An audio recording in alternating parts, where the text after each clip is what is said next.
Hey everyone, welcome back to the channel. In this video, I'll show you how to buy tickets for Universal Studio Japan. So let's get started. So first of all, you go to this link right here, usjticketing.com.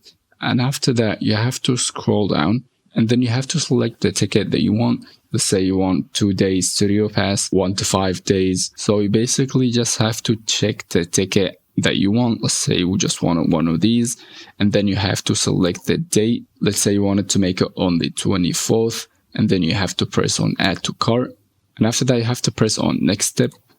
And there's some notice that you have to read before you book anything.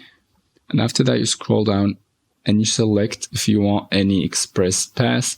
If you don't want, you can just simply press on next step.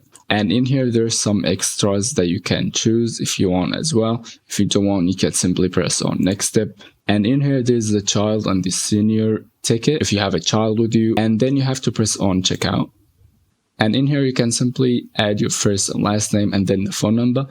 And you just have to check on the term of service privacy policy. And then you press on continue after filling all that. And after that is going to lead you to the checkout process where you have to enter your credit card and then you'll be ready to go. So that was the video for today, and thank you guys for watching and see you in the next video. Cheers.